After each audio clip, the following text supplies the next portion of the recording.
Gracias por continuar en sintonía con nosotros, señores. Hoy tenemos el honor de presentar a uno de los aspirantes a representarnos desde el Congreso de la República en las próximas elecciones. A pesar de haber nacido en la ciudad de Nueva York, Rafael es profundamente dominicano por herencia y por elección, habiendo dedicado gran parte de su carrera al servicio del país. A su corta edad ya ha acumulado una impresionante trayectoria en distintas áreas del servicio público y desarrollo nacional. Su carrera comenzó en el ámbito privado y allí se destacó por su liderazgo, capacidad de gestión, ocupando roles claves en importantes entidades empresariales dominicanas. Sin embargo, a pesar de tener una carrera prometedora en el sector privado, decide dar ese salto a la política, movido por su deseo de contribuir aún más directamente al bienestar y progreso de la República Dominicana.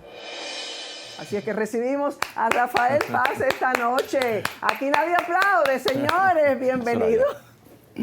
Buenas noches, gracias por recibir nuestra invitación, recibir y aceptar nuestra invitación en estos momentos en que como que la pelota está medio caliente, ¿verdad? La pelota siempre está caliente, pero los bates están preparados. ¡Uépale! Tú ves, aquí hay una buena respuesta. Nosotros estamos felices de que haya sacado este momentito. Sabemos que son ya días de agendas muy apretadas y siempre es bueno conocer a nuestros líderes, a esos políticos que quieren desde el Congreso, como decíamos en la presentación, llevar esas transformaciones, escuchar sus ideas, su visión, siempre es interesante. Vamos a hablar de todo esto que ha surgido y que luce, según palabras de algunos, empañar este trayecto hacia las elecciones. Pero primero, como siempre, queremos conocer un poquito más de nuestros invitados. Y sabemos que hay una influencia importante de tus padres, sobre todo de tus abuelos. Y quisiéramos eso, escuchar cómo fue ese tiempo de niñez de Rafael Paz y quién influyó en tu vida de manera directa para hacer lo que hasta hoy has conseguido y has logrado. Mira, antes que todo, darte las gracias por invitarme a tu espacio. Me siento honrado y quiero felicitarte porque todo lo que haces siempre lo hace con mucha calidad. Me siento muy bien. Yo quiero hablar de este tema sin que parezca un cliché, porque de quien voy a hablar es de la figura más importante en mi vida, que fue mi abuelo, don Rafael Paz, cariñosamente conocido como don Fello. Un hombre noble, con un gran corazón, un hombre frugal, que entendía la idiosincrasia dominicana, pero sobre todo que conocía lo esencial en el ser humano. Me enseñó a ver la gente por lo que es, no por lo que tiene, y ni siquiera por lo que hace. Me enseñó a mirar lo esencial en las personas. Y creo que eso marcó mi vida y todas mis actuaciones.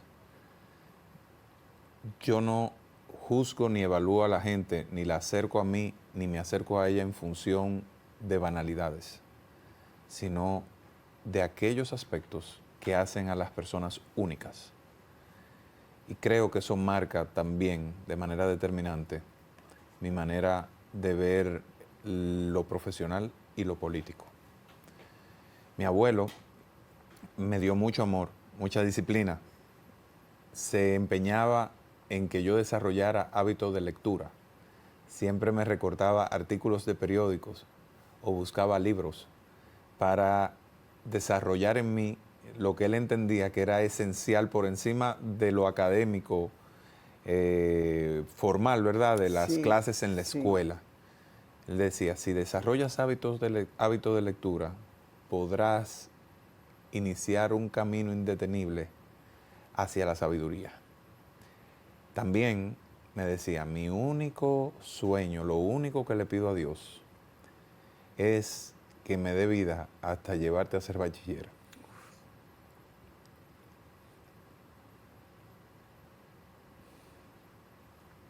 Qué lindo, momentos en los que esos recuerdos de nuestra infancia y de quienes marcaron nuestra niñez llegan a nosotros. Porque después que seas bachiller, te puedes valer por ti mismo.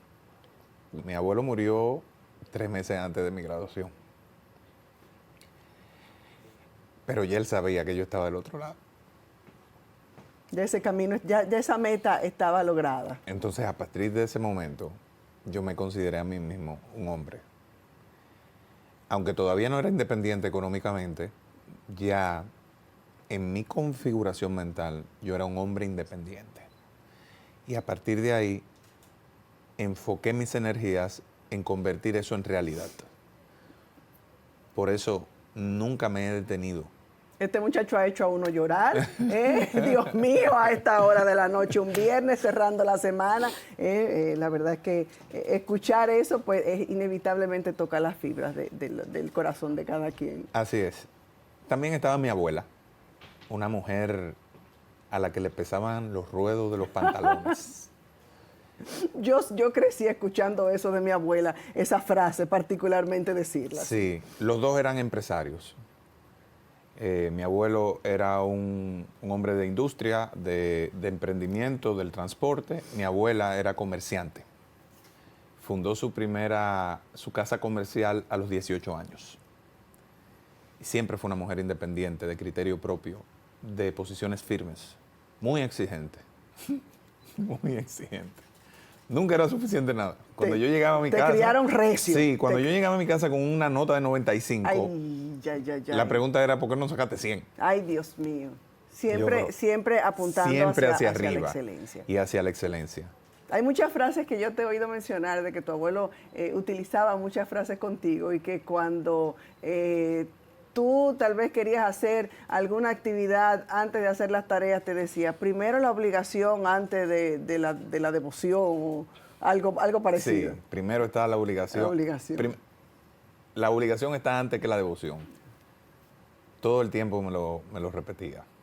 Todo eso sigue, todas esas enseñanzas, todo eso que recibiste, esa manera de educación tan recia, aún sigue influyendo en tu vida para la cotidianidad, dentro de la política y a nivel de tu vida personal, como... Sí, de hecho, mi abuelo provocó, sin quererlo, la curiosidad que me llevó a ser político. Resulta que siendo yo muy pequeño, me gustaba ver los muñequitos, como todo niño. Sí. Entonces, entonces Canal 6, Circuito Independencia, hoy Canal 5, al final de la tarde ponía los muñequitos, pero interrumpía la transmisión para poner los discursos del doctor Balaguer. Entonces, te imaginarás que yo, con 2 años o 3 años, y yo tengo memoria muy larga, te puedo contar, me quedaba ahí viendo los discursos de Balaguer. Y entonces, me generó una curiosidad. Recuerdo un día que iba con mi abuelo en un viaje y le digo, papá, ¿y para qué un presidente? Me dice, en una respuesta muy básica para un niño pequeño, pero que marcaba mucho su visión también de lo que era el país y la política. Me decía, para que la gente nos robe. En otro viaje le pregunté, papá, ¿y por qué tú y don Freddy, que son gente muy seria, no son políticos? Y me dijo, porque los políticos son sinvergüenzas. Bueno. Entonces eso me produjo una contradicción en mi mente. Claro. Porque si había un presidente para que la gente nos robara y los políticos el presidente era un político y entonces los políticos eran sinvergüenza, entonces nosotros estábamos en una trampa. Sí. Y yo tenía que resolver ese problema. Entonces eso me llevó a interesarme por la política, desde las ideas, con el tema del hábito de lectura. Habían libros en mi casa sobre Bolívar y la lucha social, clásicos, Memorias de Adriano, etc. Entonces comencé a leer, a formarme, a ponerle atención a los discursos de los distintos líderes. Me gustaban mucho las campañas publicitarias. Recuerdo anuncios, por ejemplo, en aquel tiempo del PRD cuestionando, por ejemplo, la presa de Higüey Aguacate y decía 2 ratoncitos como Itabo 1, Itabo 2 producen más que un elefante blanco como era Higüey Aguacate, era un cuestionamiento a Balaguer, ¿verdad? Sí. Y entonces la respuesta, pero todo eso era como en caricaturas. Entonces, eso me fue llevando y luego mis tíos se involucraron en la política, eso me generó una agenda alrededor del tema y bueno, ya toda la otra historia creo que se conoce. Desde muy jovencito en esa vida en Monteplata, ¿conoces a quien te he oído decir es tu padrino o uno de tus padrinos dentro de la política? Bueno, a Charlie Mariotti. Yo nunca diría dentro de la política, porque Charlie y yo tenemos una relación primaria esencial con un cariño de padre e hijo. Pero en la política, aunque yo apoyé mucho su carrera, mi desarrollo fue en función de mi trabajo propio siempre.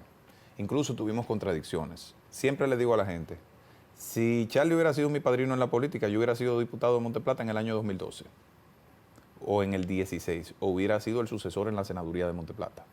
Pero fíjate que me fue mucho más fácil formar una carrera política aquí, ser candidato a senador de la capital, que entrar en Monteplata. Eso te marca, te indica. Pero tuvo él que ver, Charlie Mariotti, con tu decisión de entrar al PLD. No. El primer miembro del PLD en mi familia fue mi tío Willy Paz. Y Charlie estaba en el PRD en ese momento. Mi admiración hacia Bosch viene por Willy, que constantemente hablaba de las ideas de Bosch, y viene después por Leonel. Leonel irrumpe en el escenario político siendo yo un adolescente y es un joven en la política. En aquel momento eran Bosch, Balaguer, Peña Gómez, personas muy lejos de mí en términos generacionales. Y Leonel comienza a hablar de las computadoras y de la modernidad y de algo que me impactó mucho, el programa de excelencia estudiantil. Entonces generó una competencia en las escuelas y en los colegios para ser los mejores y poder ir al Palacio Nacional y recibir una computadora. En el caso de muchos niños, y tú decías, bueno, una computadora. En mi casa, gracias a Dios, había una, pero era muy bonito tú ir al Palacio y ganarte algo, ¿verdad? Claro. Y luego entonces un programa de becas para los que se graduaban en la máxima excelencia. Recuerdo que el hoy presidente de la Cámara de Cuentas, Anel Ramírez, se ganó la primera beca en INTEC, gracias a ese programa de excelencia, porque él era un súper estudiante. Yo era muy buen estudiante, pero era terrible en conducta. Pero no porque yo me portara muy mal, sino porque siempre desafiaba a los profesores. Ese siempre ha sido un sello muy particular mío, el pensamiento independiente y una vocación de desafiar el status quo y en cierta medida, obviamente dentro de las normas, a la autoridad. Yo creo que esa vocación de poder cuestionar lo que existe, que no está bien, porque creo que lo que está bien hay que conservarlo, ¿verdad? Pero lo que no está bien, tenemos que tener la capacidad para cuestionarlo. Y eso ha sido un sello mío siempre. Cuestionarlo y transformarlo. Correcto, para mejor. Sí. Y también enfrentar y vencer los obstáculos que implican ese camino. Porque mucha gente dice, bueno, yo no estoy de acuerdo con lo que está pasando.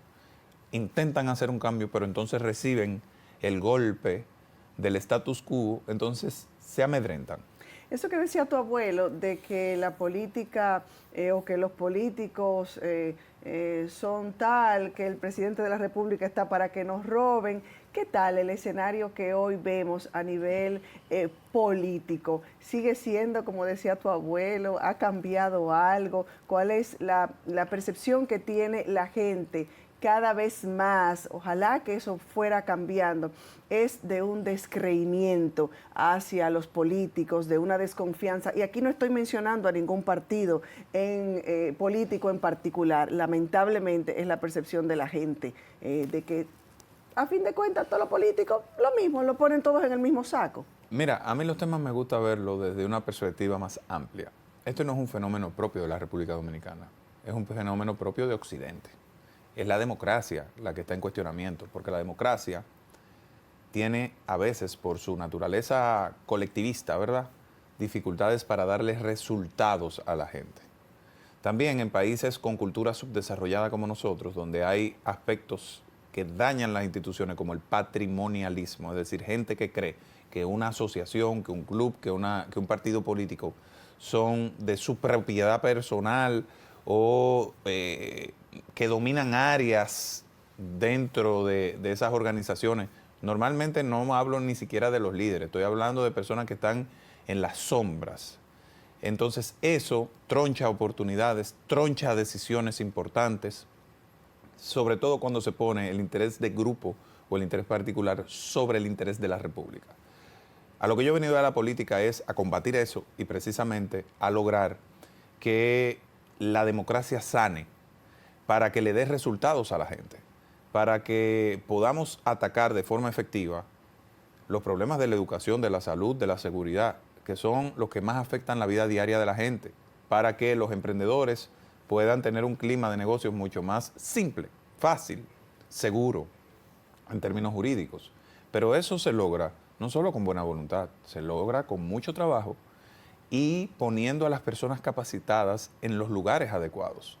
Yo estoy convencido de que República Dominicana, que es un país con un potencial enorme, que tiene una historia de éxito, puede lograr mucho más de lo que ha logrado. Pero para eso tiene que tomar decisiones correctas, con las personas correctas. Compromiso, y eso se logra en las urnas a la hora de votar. Por eso lo importante de votar conscientemente. Y yo llevo un camino recorrido permanentemente y reiterativamente reclamando eso de nosotros como ciudadanos, de ese voto consciente. Pero necesitamos esos políticos que van a los puestos, que van a dirigir el Estado, listos para servir y no para servirse. Correcto. Y la política en general, pero en particular en países como el nuestro, que es un país caribeño, un país latino, un país romántico en su naturaleza, es una combinación no solo de razón, sino de pasión. Entonces, las causas políticas no solo tienen que ser razonables, tienen que ser apasionantes para la gente. El dominicano responde a estímulos, a sentimientos. Por eso, hoy, el sentimiento que generas en un espacio es tan o más importante que la idea que planteas o la propuesta. Yo me siento muy bien porque una gran parte de mi carrera, aunque ha sido muy bombardeada desde muchos sitios, es el resultado de mucha pasión. Aquí hay gente que me ama o me odia. Entonces, me ama o me odia apasionadamente. Y eso, lejos de producirme algún efecto negativo, todo lo contrario, me llama muchísimo la atención. Y trato de dar todos los días la mejor versión de mí. Pero no en función de Rafael Paz, la persona, sino del propósito al que servimos, que es lograr un mejor país. Bueno, nosotros estamos en una conversación